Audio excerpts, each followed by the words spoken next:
प्रेम से बोलिए प्रथम पूज्य गणेश जी भगवान की जय, जिमुद्वाहन भगवान जी की जय, जितिया माता की जय।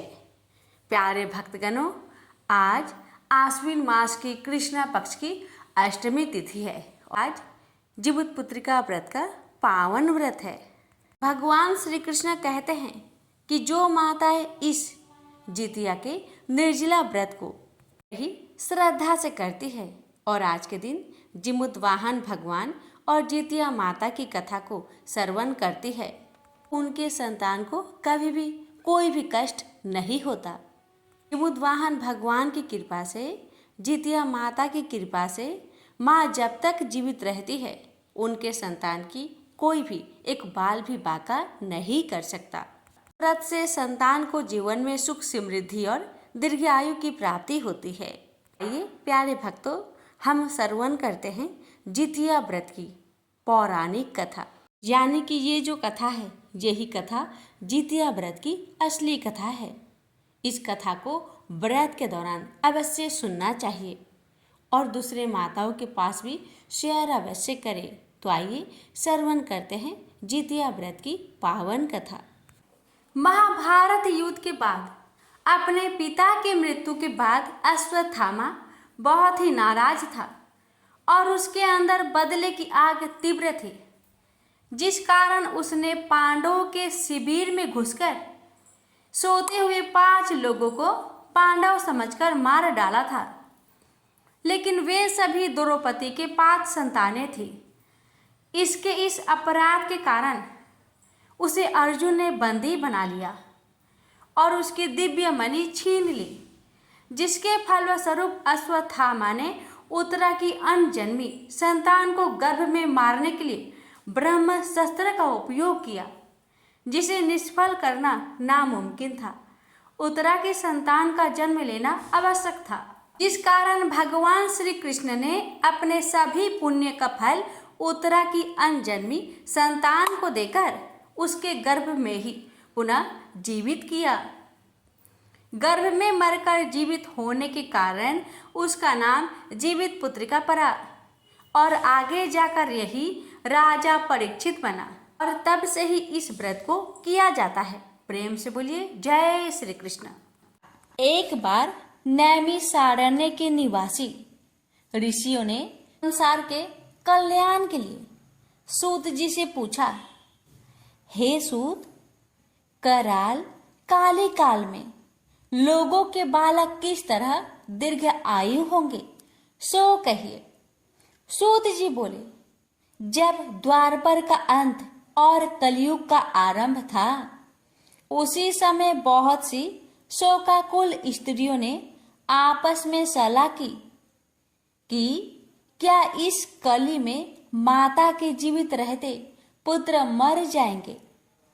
जब वे आपस में कुछ निर्णय नहीं कर सकी, तब गौतम जी के पास पूछने के लिए गई। जब उनके पास पहुंची तो उस समय गौतम जी आनंद के साथ बैठे थे। उनके सामने जाकर उन्होंने मस्तक झुकाकर प्रणाम किया। तदंतर स्त्रियों ने पूछा, हे प्रभु, इस कलयुग में लोगों के पुत्र किस तरह जीवित रहेंगे? इसके लिए कोई व्रत या तप हो तो कृपा करके बतलाइए। इस तरह उनकी बात सुनकर गौतम जी बोले, आपसे मैं वही बात कहूंगा जो मैंने पहले से सुन रखी है।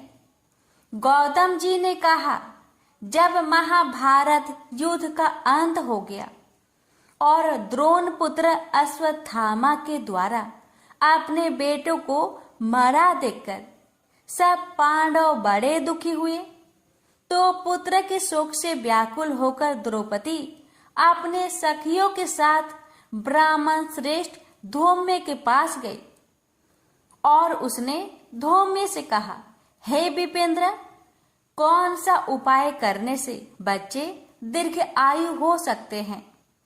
कृपा करके ठीक ठीक कहिए। धौम्य बोले, सतयुग में सत्य वचन बोलने वाला, सत्यचरण करने वाला, समदर्शी, जिमुतवाहन नामक एक राजा था। एक बार वह अपनी स्त्री के साथ अपने ससुराल गया और वहीं रहने लगा। एक दिन आधी रात के समय पुत्र के शोक से व्याकुल कोई स्त्री रोने लगी, क्योंकि वह अपने बेटे के दर्शन से निराश हो चुकी थी। उसका पुत्र मर चुका था। वह रोती हुई कहती थी, हाय, मुझ बूढ़ी माता के सामने मेरा बेटा मरा जा रहा है। उसका रुदन सुनकर राजा जिमुतवाहन का तो मानो हृदय विदीर्ण हो गया। वह तत्काल उस स्त्री के पास गए और उससे पूछा, तुम्हारा बेटा कैसे मरा है? बूढ़ी ने कहा, जरूर प्रतिदिन आकर गांव के लड़कों को खा जाता है। इस पर दयालु राजा ने कहा, माता, अब तुम रो मत, आनंद से बैठो, मैं तुम्हारे बच्चे को बचाने का यत्न करता हूँ।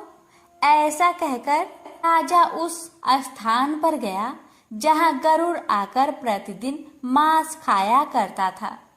उसी समय गरुड़ भी उस पर टूट पड़ा और राजा के शरीर का मांस खाने लगा। जब अतिशय तेजस्वी गरुड़ ने राजा का बायां अंग खा लिया तो झटपट राजा ने अपना दाहिना अंग फेरकर गरुड़ के सामने कर दिया।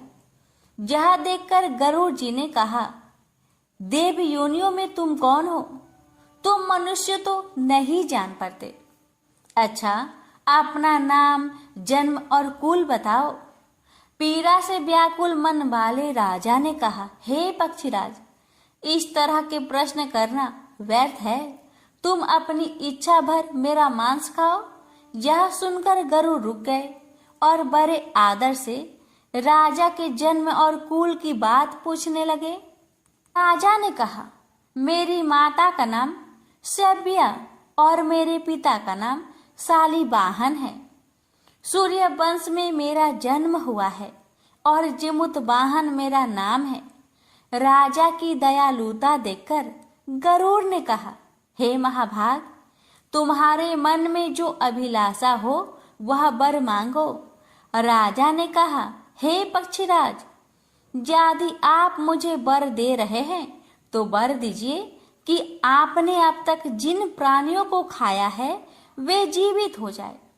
हे स्वामीन, अब से आप यहाँ बालकों को न खाए और कोई ऐसा उपाय करे जो जहाँ उत्पन्न हो वे लोग बहुत दिनों तक जीवित रहे। धूम्र ने कहा कि पक्षीराज गरुड़ राजा को वरदान देकर स्वयं अमृत लेने के लिए नागलोक चले गए। वहां से अमृत लाकर उन्होंने उन मरे मनुष्य के हड्डियों पर बरसाया। ऐसा करने से सब लोग जीवित हो गए जिनको कि पहले गरुड़ ने खाया था। राजा के त्याग और गरुड़ की कृपा से वहां बालों का बहुत कष्ट दूर हो गया। उस समय राजा के शरीर की शोभा दूनी हो गई थी। राजा की दयालुता देखकर गरुड़ ने फिर कहा, मैं संसार के कल्याणार्थ एक और वरदान दूंगा। आज आश्विन कृष्ण सप्तमी से रहित शुभ अष्टमी तिथि है। आज ही तुमने यहाँ की प्रजा को जीवन दान दिया है। हे वत्स, अब से यह दिन ब्रह्म भाव हो गया है, जो मूर्ति भेद से विविध नामों से विख्यात है।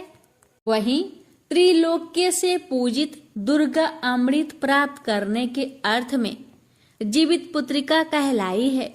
सो इस तिथि को जो स्त्रियां उस जीवित पुत्रिका की और कुश की आकृति बनाकर तुम्हारी पूजा करेगी तो दिनों दिन उनका सौभाग्य बढ़ेगा और वंश की भी बढ़ती होती रहेगी।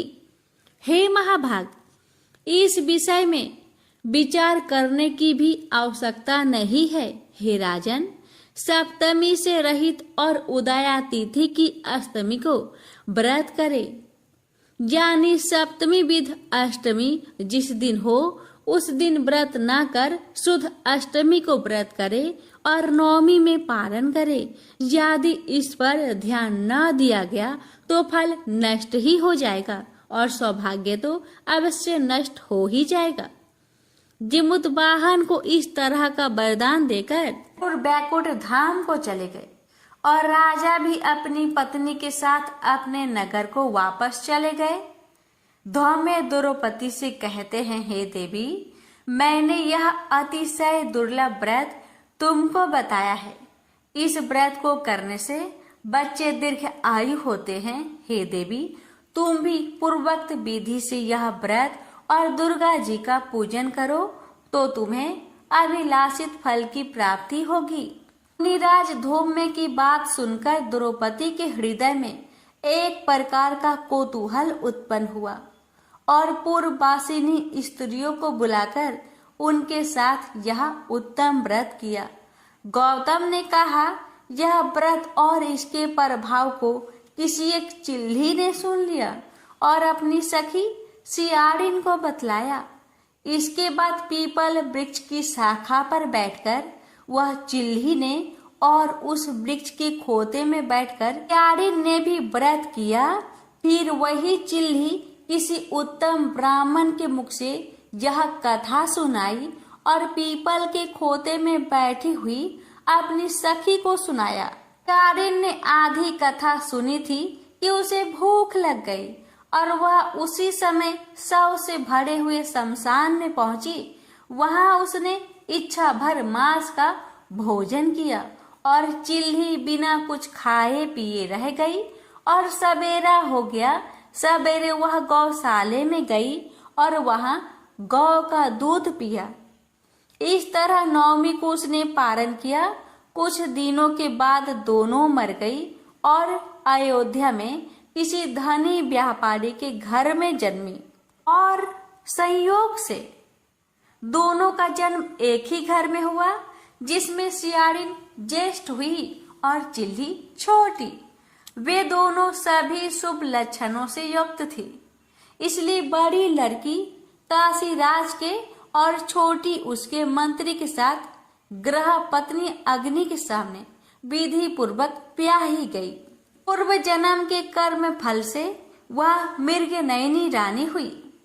जिस किसी भी संतान को उत्पन्न करती वह मर जाती थी और पूर्व जन्म की बातों को स्मरण करने वाली मंत्री की पत्नी ने अष्ट वसुओं के सदृश तेजस्वी 8 बेटे उत्पन्न किए और सभी जीवित रह गए। अपनी बहन के पुत्रों को जीवित देखकर ईर्ष्यावश राजपत्नी ने अपने स्वामी से कहा कि यदि तुम मुझे जीवित रखना चाहते हो तो इस मंत्री के भी पुत्र को उसी जगह भेज दो जहां मेरे बेटे गए हैं, अर्थात इन्हें मार डालो। यह सुनकर राजा ने उस मंत्री के पुत्र को मारने के लिए कई प्रकार के उद्योग किए, पर मंत्री पत्नी ने जीवित पुत्रिका के पुण्य बल से बचा लिया।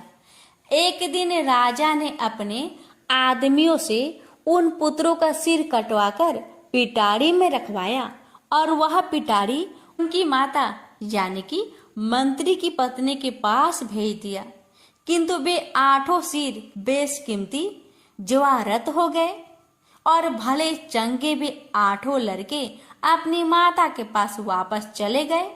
उनको जीवित देखकर राजपत्नी को बड़ा विस्मय हुआ। अंत में वह मंत्री की पत्नी के पास आई और उसने पूछा, बहन, तुमने कौन सा ऐसा पुण्य किया है जिससे बार बार मारे जाने पर भी तुम्हारे बेटे नहीं मरते? इस पर मंत्री की पत्नी ने कहा, पूर्व जन्म में मैं चिल्ली थी और तुम सियारिन, दोनों ने व्रत किया था। तुमने व्रत के नियमों का भली भांति पालन नहीं किया था और मैंने किया था। इसी दोष से हे बहन, तुम्हारे बेटे नहीं जीते। ओ राजरानी, अब भी तुम उस जीवित पुत्रिका व्रत को करो तो तुम्हारे बेटे दीर्घायु होंगे। मैं तुमसे सच सच कह रही हूँ। उसके कथा अनुसार रानी ने व्रत किया, तभी से उसके कई बेटे सुंदर और दीर्घ आयु होकर बड़े बड़े राजा हुए।